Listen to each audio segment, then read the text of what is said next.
Right, ఇక ఆంధ్ర యూనివర్సిటీలో మళ్లీ ఉద్రిక్త పరిస్థితులు తలెత్తాయి. గత కొన్ని రోజులుగా లెఫ్ట్ రైట్ వింగ్ విద్యార్థి సంఘాల మధ్య వివాదాలు చెలరేగుతున్నాయి. క్యాంపస్ ప్రశాంతతకు భంగం కలిగించే చర్యలను అడ్డుకునేందుకు యూనివర్సిటీ యాజమాన్యం రంగంలోకి దిగింది. మతపరమైన కార్యక్రమాలు, క్యాండిల్ మార్చులు వంటి కార్యక్రమాలు నిర్వహించరాదని, అనుమతి లేకుండా బయటి వ్యక్తులు క్యాంపస్లోకి రాకూడదని రిజిస్ట్రార్ పేరుతో నోటీసు జారీ చేసింది.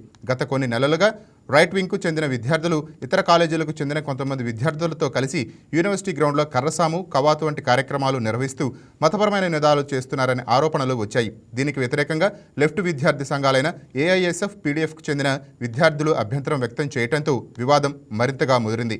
తాజాగా ఏబీవీపీ కార్యకర్తలు క్యాంపస్ గేటు దాటి లోపలకు చొచ్చుకునేందుకు ప్రయత్నించారు. వీరిని పోలీసులు నిలువరించారు. దీంతో ఉద్రిక్త పరిస్థితులు తలెత్తాయి. ఇక మరింత సమాచారం మా రీజనల్ కోఆర్డినేటర్ దుర్గాప్రసాద్ లైవ్లో అందిస్తారు. విశాఖలో ఆంధ్ర యూనివర్సిటీ మెయిన్ క్యాంపస్ వద్ద గత 5 రోజుల నుంచి కూడా ఏబీవీపీ తర్వాత ఎస్ఎఫ్ఐ స్టూడెంట్ మధ్య వాతావరణం జరుగుతుందని చెప్పొచ్చు. గత 5 రోజుల నుంచి కూడా ఇదే వాతావరణం కనిపిస్తుంది. అయితే ఉదయం నుంచి కూడా ఈ రోజు స్టూడెంట్ ఎగ్జామ్ జరుగుతుండడం మొత్తం మెయిన్ గేట్ అని కూడా క్లోజ్ చేసిన అంశం మనం చూడొచ్చు. ఈ నేపథ్యంలో ఒకేసారి ఏబీవీ విద్యార్థి సంఘ నాయకులైతే మెయిన్ గేట్ జరిగింది. ఈ నేపథ్యంలో ఉద్రిక్త వాతావరణం కూడా నెలకొని వస్తాం మనం చూడొచ్చు.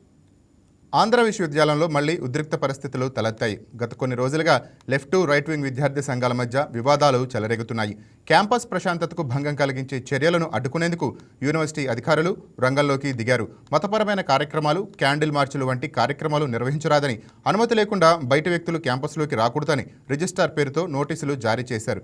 గత కొన్ని నెలలుగా రైట్ వింగ్కు చెందిన విద్యార్థులు ఇతర కాలేజీలకు చెందిన కొంతమంది విద్యార్థులతో కలిసి యూనివర్సిటీ గ్రౌండ్లో కర్రసాము, కవాతు వంటి కార్యక్రమాలు నిర్వహిస్తూ మతపరమైన నినాదాలు చేస్తున్నారనే ఆరోపణలు వచ్చాయి. దీనికి వ్యతిరేకంగా లెఫ్ట్ విద్యార్థి సంఘాలైన ఎస్ఎఫ్ఐ, పీడీఎస్యూకు చెందిన విద్యార్థి సంఘాలు అభ్యంతరం వ్యక్తం చేయడంతో వివాదం మరింతగా ముదిరింది. తాజాగా ఏబీవీపీ కార్యకర్తలు క్యాంపస్ గేటు దాటి లోపలకు చొచ్చుకునేందుకు ప్రయత్నించారు. వీరిని పోలీసులు నిలువరించారు. దీంతో ఉద్రిక్త పరిస్థితులు తలెత్తాయి. Please subscribe to YK TV Network. Please subscribe to YK TV. Please watch YK News. Don't forget to subscribe YK News channel.